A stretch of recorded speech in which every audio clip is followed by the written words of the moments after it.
I thought I had a loyal wife, a stable career, and a future I could count on, until one overheard conversation shattered everything. What started as betrayal turned into a calculated game of revenge, corruption, and the kind of justice no one saw coming. Late spring in Pennsylvania can be unpredictable, and this April was no exception. The month brought an unusual mix of warmth and heavy rainfall. Typically, I'd have to mow my lawn for the first time in early to mid-May, but this year the grass grew faster than expected. Still, I reminded myself, it could be worse. Just last year we had a mid-April snowstorm that dumped nearly 6 inches across the area. Given the choice between shoveling snow and mowing early, I figured I had little reason to complain. Besides, with tax season finally behind me, stepping outside and soaking in the sunshine felt like a welcome change. One of the more unique aspects of my home is the layout of the backyard. The land slopes sharply downward toward a small stream, with a wooded area beyond it. When the house was constructed, the builders used backfill to level the front with the road, leaving a steep incline along the side. As a result, while the basement appears fully enclosed from the front, it opens up entirely at the back. This design allowed me to install a double-leaf service door, making it easy to store my lawnmower and yard tools in the basement rather than cluttering the garage. It's one of my favorite features of the house. After finishing the mowing and putting everything away, I was eager to head upstairs for a shower. Being allergic to grass made the task even less enjoyable. I had just reached the top step when I heard my wife's voice. Earlier, while working in the front yard, I had noticed her friend's car parked outside, so I wasn't surprised to hear a conversation. But then, something in their exchange caught my attention, making me freeze with my hand hovering over the doorknob. Before I go any further, I should probably introduce myself. My name is Robert Crane, though most people call me Bob. Back in school, however, I picked up the nickname Hogan, after the actor Bob Crane from Hogan's Heroes. I never minded the name, but since the show aired long before I was born, the reference has lost its relevance over the years. I graduated from the University of Pennsylvania with a degree in accounting, and the nickname stuck with me even through college. Shortly after earning my degree, I completed my CPA certification in the minimum time required. Now, I work as a team leader in a large Philadelphia-based firm, handling audits and financial assessments. It's not the most thrilling job in the world, but it's steady and I'm good at it. I made a dumb joke and to my surprise she actually laughed. Not just a polite chuckle or a delicate giggle, but a full, genuine burst of laughter. That moment shifted everything. We kept talking, and before I knew it, I was asking her if she'd like to grab a coffee after class. "I've been waiting 4 weeks for you to ask me that," she said with a smile. From that moment on, we were practically inseparable. For the last 2 years of college, there were few days we didn't spend together. Our parents weren't exactly thrilled at first, especially when we decided to move in together during our senior year, but they eventually saw how committed we were. Over time they came to accept it. After graduation, Kelly and her mother found the perfect starter home. A cozy 3-bedroom place that suited our plans. One of the bedrooms became an office, complete with 2 desks. Since I occasionally worked from home and Kelly needed space for her legal work, it was a practical setup. The second bedroom was reserved as a guest room, and the third, of course, was our master bedroom. The location was another big selling point. It was close to Kelly's parents, which, as she pointed out, meant a built-in nanny option whenever we decided to have kids. As an only child, I had never really thought much about the benefits of having family so close, but Kelly made a strong case. Everything seemed to be falling into place. But nothing prepares you for the moment your entire world comes crashing down. I was still on the stairs, just a breath away from stepping into the house, when I heard Kelly's voice again. "Hogan's outside mowing the lawn," she said casually. There was a pause. I could almost picture her looking around, scanning for me, making sure I wasn't nearby. Then, after a moment, she spoke again. "I already told Paul I'm ending the affair." My grip on the doorknob tightened. "He didn't mind," she continued. "Now that Grossman is stepping down as cater, Paul thinks he actually has a shot at the position. Getting caught having an affair with a married employee wouldn't exactly look great for him." 3 sentences. That was all it took to obliterate everything I thought I knew. Paul Evans, Kelly's boss at the DA's office. A widower. "I love Hogan," Kelly added, her tone shifting, almost as if she were reassuring herself. "I'll be a good and faithful wife now." How many more clichés was she going to throw in? My mind raced. At this point, the only thing missing from this perfect nightmare was pulling into my driveway to find an unfamiliar car parked outside, walking into my own home and catching them together in my bed. And honestly, I wasn't sure that hadn't already happened. Every instinct in my body screamed at me to charge into the room, to yell, to break something, anything. But I couldn't move. I was frozen in place, my muscles locked as if my body had betrayed me. My pulse pounded in my ears, drowning out everything else. Then Olivia's voice cut through the haze. "So, cold turkey?" she asked. Kelly let out a soft giggle, light, carefree, as if the words she had just spoken hadn't shattered my world. I turned away, my feet moving toward the stairs before my mind could even register the action. I needed time. Space. Anything to keep from completely unraveling. That night I barely spoke. I used my allergies as an excuse to go to bed early, but in reality I just couldn't trust myself to keep my emotions in check. My head was spinning. Monday morning came, and I seized the first opportunity to escape. I set my alarm extra early, claiming I had a morning meeting, and slipped out of the house before Kelly even stirred. As I sat in my car, gripping the steering wheel, my mind replayed everything I had overheard. On one hand, my wife had cheated. That much was undeniable. But from what I gathered, it had been purely physical, something she had justified in her own twisted way as a means to keep our life together. To stay with me. To have my child. Some people might say that was a reason to move on, that it was different from an affair built on emotional betrayal. But for me, that logic was garbage. If she had come to me, if she had even tried to talk about it, maybe I could have found a shred of respect in all of this. But she hadn't. She made the choice for me. I spent the entire day at work, lost in thought, going through the motions while part of my brain churned over what to do next. I had no proof beyond the words I had overheard. No signs. No late nights. No suspicious texts. In the 6 months this affair had apparently been happening, I hadn't noticed a single change in her behavior. A direct confrontation without evidence would be risky. She could just deny everything, twist it around, make me the paranoid husband with trust issues. That evening, after Kelly had gone to bed, I searched. I went through her personal laptop. Nothing. No secret email accounts. No hidden lingerie tucked away in some forgotten corner of the closet. No hotel receipts or questionable credit card charges. Absolutely nothing. Then, as if on cue, my phone rang. It was Kelly. "Hey babe," she said in that warm, familiar tone. "Paul is hosting a political announcement party at his house Friday night, and we've been invited." Of course we had. I didn't have to ask to know what the announcement would be. Paul Evans was making a bid for the U.S. Senate. I had considered planning some big reveal of my own, a dramatic moment where I exposed everything in front of the people who mattered to him. But the truth was, I still had no solid plan. All I knew was that, at that moment, I hated the sound of his name. And more than anything, I wanted to wipe that smug grin off his face permanently. I caught his not-so-subtle hint, one he clearly thought had gone right over my head. Instead of reacting, I kept my expression neutral and my voice even. "Who knows what the future will bring?" I said, my tone giving nothing away. Not friendly, not hostile. Just flat. Paul Evans flushed slightly, the only sign that my response had registered. Kelly, on the other hand, jabbed her elbow into my side and muttered something about me being rude. I ignored her. Without missing a beat, Evans smoothly shifted his attention to the next guest, leaving us alone with his daughter. Kelly had always been an incredibly attractive woman, but Barbara Evans? She was something else entirely. Even on the campaign trail, she had a striking presence that turned heads effortlessly. "Robert." Barbara practically squealed, throwing her arms around me in an enthusiastic hug. This wasn't just a casual, polite embrace meant for a party. No, this was a full-body press, every inch of her leaning into me in ways that left nothing to the imagination. "You look amazing. No wonder Kelly's been keeping you hidden all this time," she teased, her tone playful and warm. "You never come to any of our parties. You really shouldn't work so hard, it's terrible for your health." Somehow she managed to get all of that out in a single breath. In less than a second, my mood swung from simmering rage to complete shock. I stumbled through a few polite words about how lovely she looked, but my mind was racing. Was she just naturally this forward, or was there something more behind her words? Meanwhile, my thoughts kept circling back to what I had overheard. Had Kelly planned her affair so carefully that there was never any trace of it? Maybe she never needed to sneak off to a secluded hotel or leave behind receipts that I could find. With Paul's wife gone and his daughter away at college, he didn't need to go anywhere.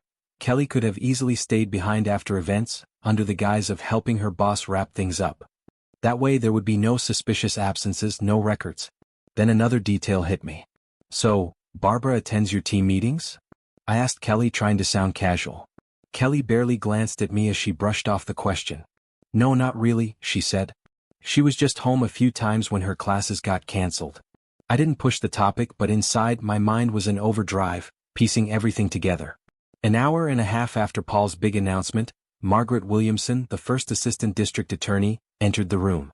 Her presence alone commanded attention. "Paul wants to meet with his staff," she announced. Technically, Paul was the elected official, but Margaret was the one who truly ran the office. Prosecutors might come and go every election cycle, but she remained a constant. Tough, sharp, and fiercely respected, she had built a reputation for both her honesty and her unshakable integrity. And if there was one person who might see right through Paul Evans, it was her. I looked up as Barbara slid into the wicker swing beside me. She positioned herself so that she was facing me directly, not saying a word at first. Her little black dress clung to her tanned hips, accentuating her figure in a way that was both subtle and undeniably alluring, suggestive, yet not revealing. There was an odd balance of innocence and seduction in the way she carried herself. That I could observe this so objectively, almost analytically, said a lot about my state of mind. "You look like a man carrying the weight of the world on his shoulders," she said softly. I didn't respond right away. I was too caught up in my thoughts, too consumed by everything that had happened in the last 24 hours. But something about Barbara's words helped ground me, allowing me to momentarily set aside both the simmering anger inside me and the distraction of her presence. Instead, I found myself settling into the familiar role of a mentor, a role that provided just enough emotional distance to keep my thoughts in check. "You really seem to enjoy your coursework," I remarked. "It looks like you've mastered the subject well." For the first time, the confident, flirty exterior slipped. Barbara blushed at my words, and for a brief moment, she wasn't the glamorous campaign daughter or the striking woman in the black dress. She was simply a young woman, genuinely touched by a bit of honest praise. "I actually considered joining the FBI," she admitted. I raised an eyebrow, intrigued, but before I could ask more, the conversation shifted. Kelly, who had been quietly listening, decided to jump in. "Hogan was incredible in court," she said, looking at me with an unmistakable sense of pride. "He once got a conviction against an employee on his very first day out of law school. Left the prosecutors with nothing to do." Her admiration should have meant something to me. But instead, it only left me feeling more confused. How could she look at me with such pride, speak of me with such admiration, while secretly carrying on a 6-month affair with her boss? A flicker of confusion must have crossed my face because Kelly's expression shifted slightly. "What's wrong, dear?" she asked. "Nothing," I answered quickly, forcing a neutral tone. "Just thinking." And thinking was exactly what I was doing, more than I wanted to. Who's to say it will even be my child? The thought struck me like a physical blow. Paul and I were similar enough in height and build. Our features weren't drastically different. Without a DNA test, proving paternity would be nearly impossible. I could feel my anger threatening to boil over, my pulse pounding in my ears. But I swallowed it down. Not now. Barbara, oblivious to the storm brewing inside me, had turned her attention to Kelly. They started chatting about her new position and the campaign, quickly losing themselves in conversation. And just like that, I was forgotten. I took the opportunity to steady myself, to pull my emotions back from the edge. After tonight, everything would change. I needed a plan. If I was going to counteract Paul's political influence, I had to think carefully. But to be honest, I had no idea where to even begin. Later that evening, Barbara settled into a chair at a small table, her demeanor more serious than before. Once she was comfortable, I joined her. "So," I said, leaning forward, "what did you want to talk about?" Her expression changed in an instant. The easygoing charm from earlier vanished, replaced by something far more somber. "I think you already know Bob," she said, watching me closely. "I saw it on your face when you were talking to my father. I wasn't expecting that. I'm really sorry he's causing trouble," she continued, her voice laced with something almost like regret. I blinked, caught off guard. This wasn't what I had anticipated. "What exactly are you talking about?" I asked cautiously. Barbara didn't dance around the subject. She didn't sugarcoat it. "My father is having an affair with your wife." The words hit like a slap. I leaned back in my chair, studying her. "Why are you telling me this?" I asked, trying to understand what she stood to gain. Her sadness shifted into something sharper, anger. "Because I hate him more than you ever could," she spat out. I stayed quiet, giving her space to continue. She took a breath, then launched into a story that I hadn't expected. "My dad met my mom when she was in college," she explained. "He was a young lawyer assigned to the sex crimes unit in Philadelphia. She was an exchange student from Ireland, her family was well off, but she lost them all in the Lennox bombing. She came here to get away from the violence. Her voice softened as she spoke, the weight of the past settling over her. Mom was beautiful and incredibly talented. She loved to perform. But by the time I turned 16, I realized I was nothing more than a pawn in my father's ambitions. Mom knew about his affairs almost from the beginning. She begged him to stop, but he never did. And she was too afraid, too weak, to leave him. Divorce was never an option for her. She was a devout Catholic. Barbara hesitated, collecting her thoughts. Sometimes I wonder if her body gave up on fighting the cancer, she murmured. Like maybe deep down she just let it happen. Or maybe she actively sabotaged her own treatment. Either way, I was there when she died. A heavy silence settled between us. The women are never anything serious, she continued, her voice hardening. They're just fun. You know what they say, power is the real aphrodisiac. I didn't need her to spell it out. Kelly was living proof of that. Barbara exhaled sharply. I overheard her talking to my dad about some senator they're meeting with soon. I stared at her, absorbing everything she had just told me. So, I finally said, my voice even, what do you want? To her credit, Barbara didn't look away. She met my gaze head-on as she gave her answer. Barbara didn't hesitate. She leaned in, her eyes burning with conviction. I want you to get out of this marriage, she said. Kelly is a traitor and she doesn't deserve your loyalty. I said nothing, letting her continue. And more than that, she added, her voice hardening, I want my father's career to be ruined. Not just damaged, I want him so politically dead that he couldn't even get elected as a dog catcher in a town full of cats. She leaned back, watching me carefully. I believe that together we can make them both pay. It was a tempting thought. But I wasn't naive. If Paul and Kelly realized what I was up to, they had the power to destroy me. And they wouldn't have to be subtle about it either. Paul was a high-profile figure and Kelly was an attorney. They could drag me through the mud in court and ruin me completely. That meant whatever I did had to be carefully planned. A strategy was already beginning to take shape in my mind, but before I committed, I needed to see just how far Barbara was willing to go. If she truly despised her father as much as she claimed, she'd help me. And if she hesitated, I'd know she wasn't serious. All right, I said finally, meeting her gaze. I'm in. But I don't want to take him down by leaking photos or dragging his name through my divorce. Barbara's expression flickered with surprise. Why not? She demanded, her face flushing with passion. I could tell she was gearing up for a full-blown speech, ready to argue that exposure was the best weapon we had. But I had my reasons. I didn't need to bug Kelly's phone. Thanks to the information Barbara had already provided, I had more than enough to work with. Instead, I activated a GPS tracker, one designed for parents to monitor their kids. It was simple, relying on cell towers to estimate location unless I manually triggered the real-time GPS feature. I didn't want Kelly finding me at home when I was busy laying the groundwork. To keep up appearances, I faked a groin injury the day after Barbara and I first spoke. It was the perfect excuse to avoid intimacy with my wife. The thought of touching her now, knowing what she had been doing behind my back, made my skin crawl. And after discovering Paul's long history with other women, I was even less inclined to let Kelly anywhere near me. I thought I had done a good job hiding my disgust. But Kelly noticed something was off. That morning as I sipped my coffee, she came up behind me, wrapping her arms around my shoulders. She leaned in close, her lips brushing against my ear. I hope you feel better soon, she whispered. Then she paused, lowering her voice to something soft, almost reverent. So we can start taking care of the baby? The words hung in the air, heavy enough to crush me. Her scent, her warmth, it should have reminded me of happier times, of the life we had built together. Instead, all I felt was rage. I wanted to break down right then and there, but somehow I held it together. I'll apply something to help it heal, I assured Kelly, stroking her hand before pressing a light kiss to her forehead. She let out a soft sigh. I wish I didn't have to go, she murmured. It would be so much better to just stay here with you. Her words twisted inside me. Fall off? I thought bitterly. When that happens, I wouldn't want a hotel nearby either. The words slipped out before I could stop them. Kelly's head snapped up, her expression shifting from affection to shock. She had heard me rant about men like that before, those corrupt officials who thought they were untouchable. But I had never directly linked Evans to them. Until now. I probably should have kept my mouth shut, but I couldn't help myself.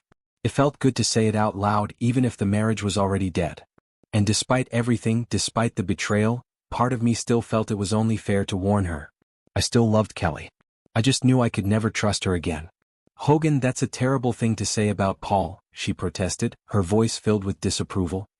He's a good man who has done so much. I stopped listening. I had heard enough excuses. Later that evening, Barbara invited me to her off-campus apartment to review the documents she had pulled from her father's computer. Her methods weren't anything extraordinary, just simple but effective work. From what I could tell, Paul had funneled roughly $2 million into an offshore account. At least that was the total amount transferred. Whether the money was still sitting there was another question entirely, since those records weren't included in what she had retrieved. The sources of the funds were even more interesting. A lot of it came from small donations, the kind that wouldn't raise red flags with the IRS. But why were so many contributions coming from out of state? What interest did people from across the country have in a district attorney's campaign? As I traced some of the transactions, a bigger picture began to form. Barbara and I had worked out a cover story in case anyone asked how she came across this information. According to our version, she had taken a forensic accounting course and, out of pure curiosity, decided to review some of her father's campaign finance records. That's when she noticed discrepancies. Realizing something was off, she had reached out to me, her logic being that, since my wife worked in the DA's office and I had professional experience in financial investigations, I might be able to make sense of it. It was a simple, airtight story. And it worked. Gary, an old acquaintance of mine and a seasoned investigator, was skeptical at first. He knew there was more to it than Barbara's innocent curiosity. But we had just handed him a gift-wrapped case of corruption in his own backyard. A dirty prosecutor sitting in a position of power. And that was too good for him to ignore. I'm in the car, I replied. And besides, the investigation is still ongoing, so I can't really talk about it. That part was completely true. Kelly studied me carefully. It looks like this case is really getting to you, she said, sounding genuinely concerned. Yeah, I admitted. It's bad. If the full story gets out, it could go national. Her interest was piqued. Can you at least give me a little hint? She asked, leaning in slightly. I smirked, unable to resist the temptation. Corrupt politicians. Bribes. Money laundering. Sex. Adultery. Children. Kelly's expression darkened. Anyone I know? I shook my head, snapping back to reality.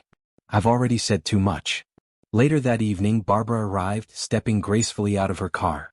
She had always reminded me of a Greek statue, her calves wrapped in delicate gold laces, flexing subtly as she moved, hinting at the strength beneath her smooth skin. She was fully embracing the aesthetic tonight. Her white toga-style dress, cinched at the waist, ended mid-thigh, with a 5-centimeter lace trim that barely concealed the curve of her upper legs. The fabric was lightweight and silky, clinging to her body, semi-sheer in the glow of the streetlights. Beneath it, a bikini-style top provided just enough support, but it was clear that modesty wasn't high on her list of priorities. I'll be honest, she said, her voice carrying a teasing lilt. I don't want to be here when this whole mess explodes. I caught the gleam in her eyes. She knew exactly what it would mean for her when the world found out who her father really was. I'm glad you're thinking ahead, she added with a knowing grin. And I have to admit this is what you're good at. That smile again. Then she straightened, her expression shifting from playful to focused. All right, here's my plan, Barbara announced. I'll help you wrap up everything you need to do here. And when that's done, you'll come to me. We'll have fun, and I'll even let you look at me like I'm crazy. Her confidence was unwavering, but my mind was spinning. Everything had been carefully planned, meticulous, strategic. And yet, when I saw Olivia's car parked in that lot, something inside me snapped. It was no longer just about planning. It was personal. I casually wrapped an arm around the striking redhead beside me and led her into the restaurant without hesitation. After slipping the owner a generous tip, I made sure we were seated at a particular table. One that was somewhat tucked away but still in clear view for anyone passing by on their way back from the restrooms. Once we were settled, I positioned Barbara so she was facing outward while I sat beside her. She smiled when I took her hand, her fingers lacing easily with mine. Why did it happen? She asked, tilting her head slightly, that same sweet smile never leaving her lips. Before I could answer, a loud, angry voice cut through the restaurant. Hogan, what the hell are you doing? I turned in time to see Olivia storming toward us, her face red with fury. Who is this woman? Running around with someone else while your wife is out of town? I thought better of you, she shouted, her voice carrying across the room. Heads turned, and within seconds we had an audience.